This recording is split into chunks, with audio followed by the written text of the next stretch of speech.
आज कत्ल केस में अपडेट्स सामने आई हैं और मेरे साथ इस वक्त मौजूद हैं senior crime reporter Atif Malik साहब।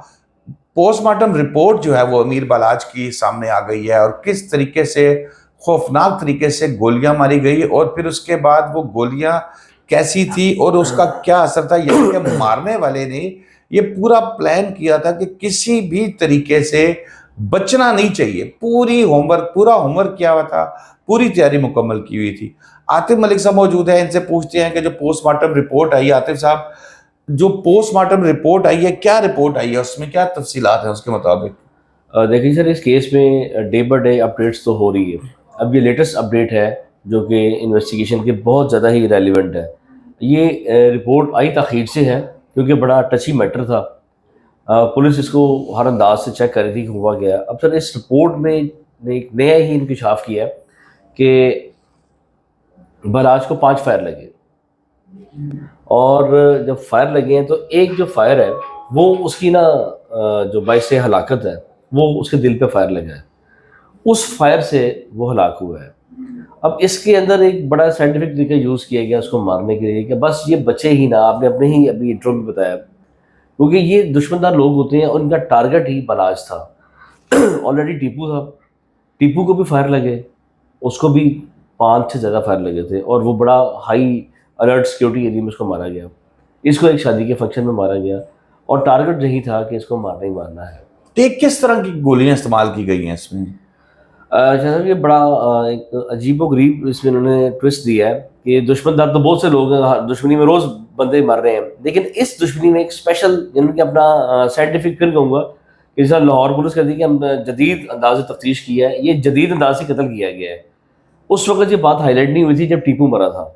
इसमें एक चीज़ कॉमन आ रही है कि जो टीपू ट्रकावाला और बराज, इन बाप बेटों को जिस गोलियों से टारगेट करके मारा गया है वो होलो पॉइंट की गोलियाँ थी, होलो पॉइंट। अब होलो पॉइंट का ज़िक्र हमें भी नहीं पता था। वो हमने जब पुलिस से डिस्कस किया कि होलो पॉइंट क्या चीज़ है, ये सर वो गोली है कि जो इस गोली की शिद्दत वेलोसिटी इतनी स्पीड से आती है कि ये आर-पार हो जाती है पहले। अच्छा। जितनी ये स्पीड से लगेगी आर-पार हो जाएगी और जितनी नज़दीक से लगेगी अंदर रहेगी। अब इसको टीपू और इस बलाज मर्डर में ये होलो पॉइंट की गोलियाँ पहले कॉमन आ गई। अब दूसरी बात है, जिन्होंने बराज को टारगेट किया था उन्होंने इसको मारना ही था। इस गोली का ये नुकसान है। ये गोली जो बता रहे हैं ये मिल जाती है आम नहीं, मार्केट में, मतलब? इस पे पाबंदी है। हाँ। ये गोली जो होती है इस पे पाबंदी है। ये ज़्यादातर यूज़ होती है बॉर्डर एरिया के इलाके में कि जब आपने टारगेट किया कि दुश्मन को मारना ही है। इसमें मुख्तलिफ किस्म की ये 9mm की भी होती है और ये बड़ी जो राइफल होती है उनकी भी यूज़ होती है। अच्छा, मैं ये पूछना चाह रहा था कि ये जो होलो होलो पॉइंट, होलो पॉइंट ये होती आम 30 बोर 32 बोर 9mm 7mm इस तरह की है राइफल की भी, लेकिन इसका ये उस गोली की एक स्पेशल कंडीशन होती है। इस गोली में बारूद के अलावा जहर होता है।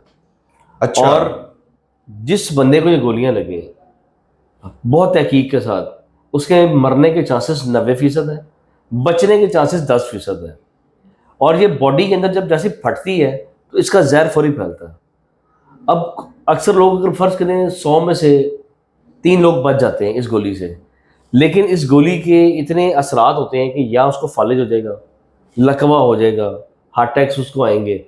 ये अंदर जाके ऐसे जहरीला फैला देती है। और यही गोली जो है बलाज टीपू को लगी है, जो उसके सीधा दिल पे लगी है और वो फटी है। दिल पे तो वैसे ही बंदा मर जाता है, लेकिन उसके चांसेस नहीं थे। यानी कि ये टारगेट था कि इसको मारना ही मारना है, इसलिए वो होलो पॉइंट की स्पेशल गोलियां वो इस्तेमाल की गई हैं। और टीपू ट्रकावाला के मर्डर में भी यही होलो पॉइंट गोलियां इस्तेमाल की गई थी। पोस्टमार्टम में क्लियर आ चुका है कि 5 फायर लगे हैं जो कि इसकी मौत का सबब बने। अच्छा आतिफ, ये जो गोली आप बता रहे हो ये यहाँ से इसको पाकिस्तान में कहीं पर बिकती होगी? यानी कि बिकने से मुराद ये है कि ये नहीं कि दुकान पे बिकती होगी, मतलब जो असला सेंटर्स हैं, शॉप्स बनी हुई हैं उस पे, या ये स्पेशल वो है जो मंगवाती हैं सरकारी सतह पे मंगवाई जाती है? ये मकसद मेरा पूछने का सादा लफ्जों में ये है कि ये 14 साल पहले जब टीपू का कत्ल हुआ तब भी आप बता रहे हैं कि ये गोली यूज हुई और अब भी ये गोली यूज हुई, तो ये कहाँ से इन तक ये पहुंचे होंगे? ये कहाँ से इसको इन्होंने अरेंज किया होगा, इतना खौफनाक प्लान? शादाब साहब, पाकिस्तान है, यहाँ पे कुछ चीज़ नामुमकिन नहीं है। मैं छोटी सी मिसाल देता हूँ। बसंत पे कितनी पाबंदी, गुड्डी डोर पे कितनी पाबंदी है। लेकिन उसी तरीके से वो बिक रही है, उसी तरीके से हादसा हो रहे हैं। फैसलाबाद में एक लड़के को डोर फिर गई, वो ऑन द स्पॉट उसकी डेथ हो गई। तो यहाँ पे क्या चीज़ मुश्किल नहीं है, ये होलो पार्ट्स की गोलियां पे बैन है, मिलती नहीं है, लेकिन जो बड़े बड़े असला डीलर्स हैं उनको मिलती हैं। लेकिन स्पेसिफिकली ये जो दुश्मनदार लोग हैं, जिस तरह गोगी, तीफी, इनके जो नाम है चलते हैं, इनको ये गोलियां मंगवाना कोई मुश्किल काम नहीं है। इवन के हमारे कई पुलिस अफसरान, इनके दोस्त यार हैं, उनको ला के दे देते हैं।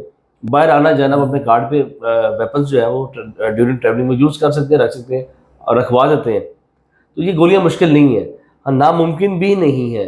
आप भी मंगवा सकते हैं अगर आपके ताल्लुकात हैं तो मंगवा जाएंगे। मैंने क्या करा अच्छा, चले ये, अच्छा जी, ये इसका मतलब है। अब हम वापस आते हैं जी बालाज की तरफ।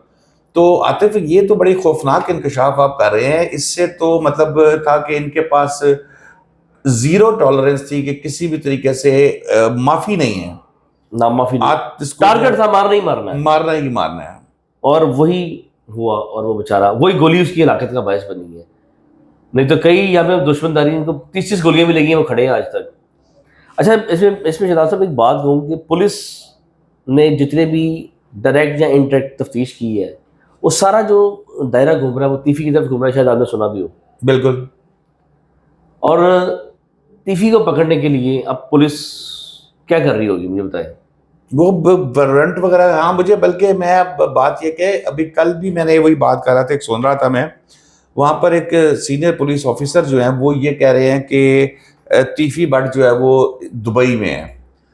अच्छा, अब मुझे ना थोड़ी सी एक चीज़ की कंफ्यूजन ये थी कि एक शख्स को पता है कि मुझे वारंट भी मेरे जारी हो रहे हैं, उसको ये पता है कि दुबई के साथ हमारा ट्रीटी भी है, हमारा उनके साथ मुआहदा भी है, वो जिसमें मुल्ज़मान की हवालगी का सिलसिला होता है।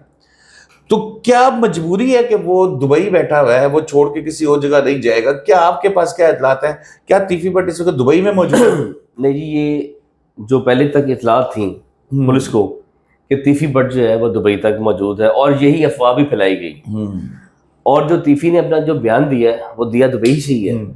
अब जिस दिन ये रात को वाकया हुआ है, उस दिन रात की ट्रैवल हिस्ट्री चेक की गई, वो तीफी लाहौर से गया इस्लामाबाद, इस्लामाबाद से एमिरेट्स की एयरलाइंस पे वो गया दुबई, दुबई चला गया। दुबई जाके वो वहाँ पर मुकीम रहा, और वो इस केस को through media, through police officials, क्योंकि उसके भी ताल्लुकात हैं, वो चेक करता गया। फिर उसको किसी सियाने बशीर ने कहा कि तुसी वीडियो बयान जारी करो कि जनाब तो थे हैगे नहीं सर। फिर उसने वीडियो बयान जारी किया, और बयान के अंदर वो खुद एडमिट कर रहा है कि जो मालशिया है ये तो हर डेरे पे जाता था, लेकिन बाद में जब मजीद तफ्तीश हुई तो ये मालशिया जो है उसका पुराना वफादार निकला, पुराना गनमैन था इसका, और इसके बेटे की शादी में भी वो मौजूद था। फिर इसके घर के बाहर गन्स भी उठाई हुई हैं। जब ये सारे वाक़यात मंजर यहाँ पे सामने आए और जब फिर खबरें चली, उससे फिर मजीद वो मुतात हो गया। मेरे सोर्स के मुताबिक वो 20 और 22 की दरमियानी शब वो दुबई से लंदन कूच कर गया। ठीक है। और इवन कि पुलिस ने उसकी ट्रैवल हिस्ट्री भी आ चुकी है पुलिस के पास। अब क्योंकि सर तीफी इतना बेवकूफ़ आदमी नहीं है, वो एक प्लानर है, गेमर है। उसने वहाँ बैठ के पहले टीपू ट्रका वाले का प्लान किया, वो मौके पे मर गया और मौके पे बंदा गिरफ्तार हो गया। ये बलाज जब मर्डर हुआ है, मौके पे इसका ही जो कातिल था वो भी, उसको भी मार दिया गया। अब उसके बाद उसकी तस्वीर निकली हैं कि उसके साथ कौन कौन मजीद शूटर से गाड़ियाँ पकड़ी गई हैं, और कुछ लोग अभी ज़ेर हिरासत है। एहसन शाह जो मेन बंदा था उसको जुडिशल कर दिया गया है। मलिक सुहेल अभी तक उनकी ज़ेर हिरासत है, जो उनका राइट हैंड था। अब तीफी जो है वो इस वक्त मेरे ज़राए के मुताबिक वो लंदन में बैठा हुआ है। अब लंदन तक हमारी पुलिस की रसाई नहीं है, क्योंकि वो ऑब्वियसली मेरे ख्याल वो वहाँ का शहरी नहीं, नहीं हमारा होगा। उनके साथ मेरा ख्याल है मुआहदा भी नहीं है, वरना इमरान खान साहब के दौर में नवाज शरीफ साहब को ला देते, यहाँ पर इसहाक डार साहब को ला सकते। इसी तरह तभी तो सब लंदन भागते हैं। अल्ताफ हुसैन साहब वहाँ बैठे हुए हैं। बड़ी दुनिया ऐसी है जिनको लंदन में जाके यहाँ से पनाह ले लेती है, लेकिन मेरा ख्याल है कोई हमारा उनके साथ मुआहदा नहीं है। गोगी भट्ट कहाँ है? क्योंकि उसके बारे में इतला नहीं चल रही थी कि वो पाकिस्तान में है। वह पाकिस्तान में है तो फिर उसको क्यों नहीं गिरफ्तार किया जा रहा? असलम इकबाल गिरफ्तार हुआ आज तक, मुझे बताएं? नहीं, वो भी नहीं हुआ। वो भी है तो पाकिस्तान में ही है। इसी तरह गोगी भी है पाकिस्तान में, लेकिन रूपोश हुआ हुआ है। बेसिकली गोगी का अभी तक नाम मंजर यहाँ पे इतना नहीं आया। असल जो भी जो ट्रैक हुए हैं, जो बंदे पकड़े गए हैं, जिस तरह जो बिलावल है वो तीफी का ही अजीज है। लगता था गोगी का भी है, लेकिन इस सारे प्लान में वो सरगना था और वो डायरेक्ट इनडायरेक्ट तीफी के साथ राब्ते में था और उसी ने ये सारा प्लान तश्कील दिया था। पीछे से फीड जो था वो तीफी कर रहा था। इसी तरह गोगी जो है वो अभी तक मंजर आम पे नहीं आया और उसका नाम भी हाईलाइटेड नहीं हो रहा। इवन के जो लाहौर के जो OCU के हेड है इमरान ईश्वर, वो भी कह रहे हैं और अपने हर दफ़ा जब भी उनसे बात की जाती है तो जितने भी मुलजमान जो गिरफ्तार हैं या जो जिनसे तफ्तीश भी जारी है वो तीफी की तरफ टारगेट करते हैं। इसलिए टारगेट रखा हुआ तीफी। और आपको पता होगा कि अभी 2 रोज़ कबल हमदा शहबाज भी अमीर बलाज के भाइयों को मिल के आया, हर चीज़ करके आया। तो उन्होंने भी यही उनको तसल्ली दी है कि आपके साथ मेरिट होगा। अब मुझे समझ नहीं आ रही कि पुलिस को इतने पापड़ बेलने पड़ेंगे कि वो लंदन से कैसे बंदा लेके आएगी। ये यहाँ पे आके फुल स्टॉप हो जाता है, इधर आके पुलिस बेबस हो जाएगी। नहीं, मैं तो वही बात कर रहा हूँ ना कि अगर लंदन के साथ अब यूके के साथ हमारा कोई ऐसा मुआहदा होता तो माजी के अंदर आप देखें कि बड़े बड़े नामवर पॉलिटिशियंस जो हैं वो रह के चुके हैं, कोई हमारा नहीं ला सकते। अमेरिका के साथ हमारा मुआहदा है, यूके के साथ नहीं है। कनाडा के साथ भी मुआहदा है, कनाडा के साथ भी है, ठीक है। हाँ, लास्ट एक वहां से मुल्ज़िम लेके आए हैं। लंदन के साथ भी नहीं है। अब देखिए लंदन के साथ भी कुछ करेंगे। चलें देखें जी अब क्या करते हैं। बहुत शुक्रिया आतिफ मलिक आपका। दोस्तों अब तक के लिए इतना ही। शादाब रियाज को इजाज़त दीजिए। अल्लाह हाफिज़।